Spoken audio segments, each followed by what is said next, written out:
하세요. 늘 고생 많으십니다.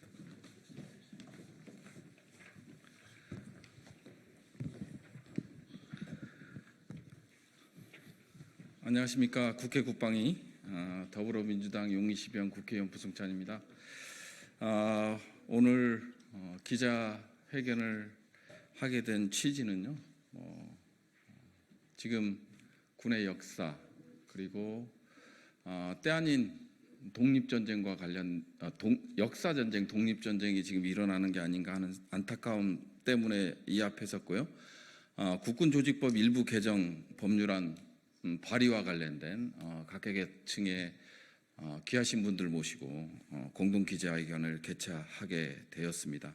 잘 아시겠지만 지난해 육군사관학교 교정에 위치한 홍범도, 김자진, 지정천, 이범석, 이회영 등 독립전쟁 지도자 흉상을 철거하려 하여 수많은 독립운동단체의 반발을 일으키고 국론을 분열시켰습니다. 그리고 아시겠지만 국방부는 장병들의 정신교육교재에서 독도를 영토 분쟁 지역화를 했고, 그리고 재발간된 정신전력교육 기본고지에도 우리 독립 영웅들을 삭제하여 국민 통합이 아닌 국론 분열을 조장하고 있다는 비판에 직면해 있습니다. 다시는 이런 일이 있어서는 안 되고요. 국군의 역사가 흔들려서도 안 될 것입니다. 우리 국군이 헌법이 정한 국민의 군대로서 흔들리지 않도록 저는 여기 계신 독립운동 단체들과 수차례의 토의를 거쳐서 국군조직법 개정안을 발의하게 되었습니다. 여기 계신 분들을 우선적으로 한 분 한 분 소개해 드리겠습니다. 한국 광복군 유족회를 대표해서 황명하 이사님 참석해 주셨습니다. 몽양 여운형 선생 기념사업회를 대표해서 황규식 부이사장님 참석해 주셨습니다. 여성 항일운동 기념사업회를 대표하여 양혜경 이사장님과 박창식 감사님 참석해 주셨습니다. 홍범도 장군 기념사업회를 대표해서 김광중 이사님 참석해 주셨습니다. 시민모임 독립을 대표하여 황경선 위원님 참석해 주셨습니다. 그리고 전 독립기념관장을 역임하셨던 이준식 관장님 참석해 주셨습니다. 마지막으로 역사 바로잡기 연구소 황현필 소장님 참석해 주셨습니다. 금일 발의할 국군조직법 개정안은 제안 이유와 주요 내용을 말씀드리겠습니다. 우리 헌법은 전문에서 대한민국 3.1운동으로 건립된 대한민국 임시정부의 법통을 계승한다라는 점을 명확히 밝히고 있습니다. 또한 헌법 제1조 2항에서 대한민국 주권은 국민에게 있고 모든 권력은 국민으로부터 나온다라는 점을 분명히 하고 있습니다. 이어 헌법 제74조 제2항에서 국군의 조직과 편성은 법률로 정한다라고 명시되어 있습니다. 이는 결국 우리 국군은 대한민국 임시정부의 법통을 계승하고 주권자인 국민의 군대임을 천명하고 있는 것입니다. 이에 국군조직법 제1조에 대한민국 임시정부와 독립군, 한국광복군의 역사를 계승하고 국민의 군대로서 국군의 조직과 편성의 대강을 규정하도록 개정하는 것입니다. 이번 개정안의 의미에 대해서는 여기 계신 분들을 대표하여 독립기념관장을 역임하셨던 이준식 관장님께서 추가로 발언해 주시겠습니다. 안녕하십니까. 이준식입니다. 헌법 전문에는 우리 대한국민은 3.1운동으로 건립된 대한민국 임시정부의 법통을 계승했다고 분명히 적혀 있습니다. 임시정부와 관련된 여러 독립운동은 오늘의 대한민국을 있게 한 뿌리입니다. 임시정부는 1919년 4월 11일 출범할 때부터 독립전쟁 방침을 확고히 했습니다. 지금의 국방부에 해당하는 군무부를 정부 부처의 하나로 설치한 데 이어 독립전쟁을 위한 법과 제도를 마련했고 군사간부를 양성하기 위한 학교를 세웠습니다. 만주 독립군과의 연계도 추진했습니다. 그리고 1920년에는 독립전쟁 원년을 선포했습니다. 독립전쟁을 통해 독립을 이루겠다는 의지를 분명히 한 것입니다. 우리가 잘 아는 봉오동 전투와 청산리 전투도 임시정부의 독립전쟁 원년 선포와 결코 무관하지 않습니다. 그러나 남의 땅 중국에서 정규군대를 창설하는 것은 결코 쉬운 일이 아니었습니다. 정규군대에 의한 독립전쟁이란 임시정부의 오랜 염원이 실현되는 데는 무려 20년이 넘는 시간이 필요했습니다. 1940년 9월 17일 충칭에서 출범한 한국광복군은 의병전쟁에서 독립군으로 이어지던 무장투쟁을 계승한 것이었습니다. 그리고 광복군이 있었기 때문에 임시정부는 1941년 일본 제국주의에 대해서 선전포고를 할 수 있었습니다. 독립군과 광복군은 독립운동사뿐만 아니라 대한민국 역사 자체에서 더없이 귀중한 부분을 차지합니다. 1945년 8월 15일의 해방은 우리 스스로의 피와 땀으로 쟁취한 것이었습니다. 오늘의 대한민국 국군은 독립운동의 결과로 출범한 것이라는데 자부심을 느껴야 합니다. 그러나 현실은 그렇지 않은 것 같습니다. 정부 수립 이후 오랫동안 대한민국 국군은 그러한 자부심과는 거리가 먼 길을 걸어왔습니다. 해방 이후 정식으로 국군을 만드는 과정은 독립운동가들에 의해 이루어져야 했습니다. 그러나 현실은 반대였습니다.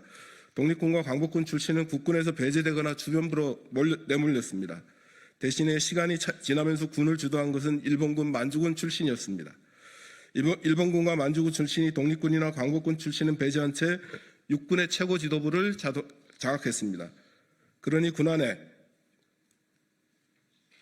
육군이 가장 대표적인 위상을 차지하고 있는 국군 안에 조국 광복을 위해 목숨을 바쳐 싸운 독립군과 광복군 역사는 자리를 잡기 힘들었습니다. 특히 육군이 그랬습니다. 참고로 말씀드리면 대한민국 공군은 지금 현재 독립운동 과정에서 공군이 태동했다고 분명히 자기 정체성을 밝히고 있습니다. 공군은 대한민국 국군이고 육군은 대한민국 국군이 아닙니까? 공군은 독립운동이 자기의 뿌리라고 인정하는데 육군은 인정하지 않고 있는 것이 현실입니다. 일본군, 만주군, 미군이 마치 국군의 뿌리인 것처럼 행세하는 것을 더는 두고 볼 수 없습니다. 늦었지만 대한민국 국군이 대한민국 임시정부의 법통을 계승한 대한국민의 군대로서 자기 위상을 확실하게 할 필요가 있습니다. 그 첫걸음이 국군조직법의 개정이라고 확신합니다. 이 개정을 통해 더는 국군의 정통성을 둘러싼 논란이 벌어지지 않기를 기대합니다. 고맙습니다.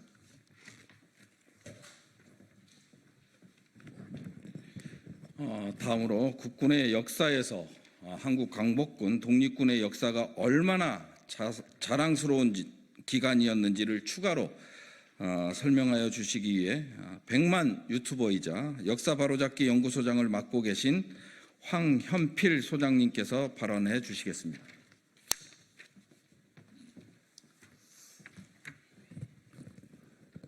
역사를 가장 역사답게 황현필입니다. 고려도 군대가 있었고 조선왕조도 군대가 있었습니다.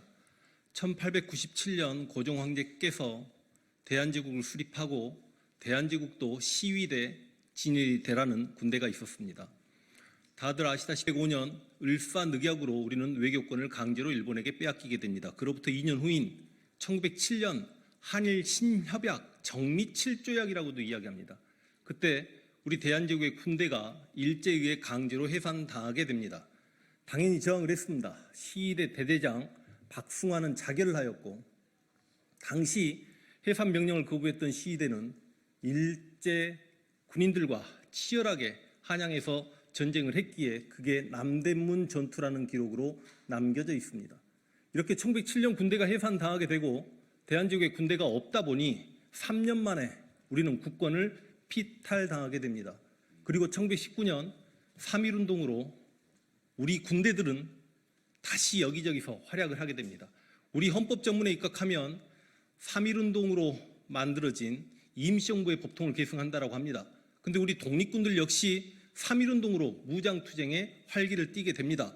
3.1운동이 일어난 1년 후인 1920년 봉오동에서 홍범도의 대한독립군이 승리하였고 같은 해인 1920년 10월 청산리에서 홍범도의 대한독립군과 김자진의 북로 군정서군 안무장군의 국민 회군 등이 승리를 거둡니다. 그러다 보니까 일제는 이에 대한 보복으로 간도에 있는 한인들을 학살하는 간도 참변을 일으켰고 서일과 홍범도와 김자진 등이 밀산부 한흥동까지 가서 대한독립군단을 조직합니다. 자유시 참변이라는 시련이 있었지만 다시 만주에 돌아온 우리 독립군은 참의부, 정의부, 신민부라는 군사 조직을 갖추었고 그 삼부 통합운동을 통해서 만주사변 직후에는 지청천의 한국 독립군이 쌍성보, 사도하자, 대전자령 등에서 승리를 거두었고 양쇠봉의 조선혁명군이 영릉과 흥경성에서 승리를 거둡니다.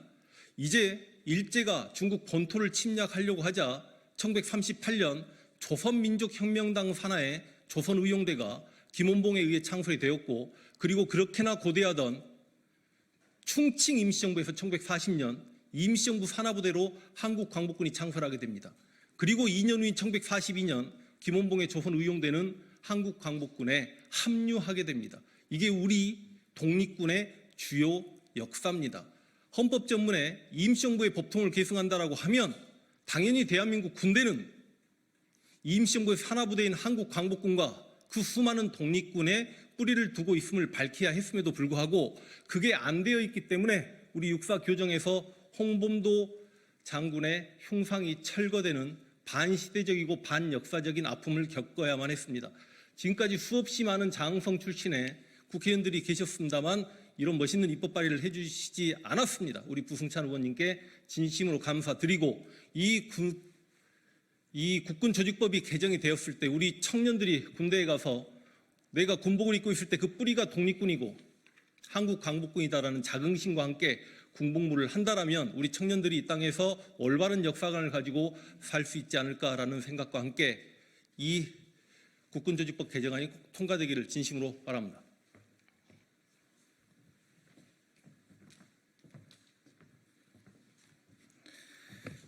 금일 발의하는 국군조직법 개정안은 추미애, 안규백, 정성호, 박홍근, 윤우덕, 한정애, 신정훈, 김준혁, 김현정, 박용갑, 이기헌, 정진욱 의원과 조국혁신당 조국 대표께서 함께 해주셨습니다. 그럼 기자회견을 마치겠습니다. 본안이 조속히 처리될 수 있도록 언론인 여러분들의 많은 관심과 지속적인 보도 부탁드리겠습니다. 감사합니다. 감사합니다.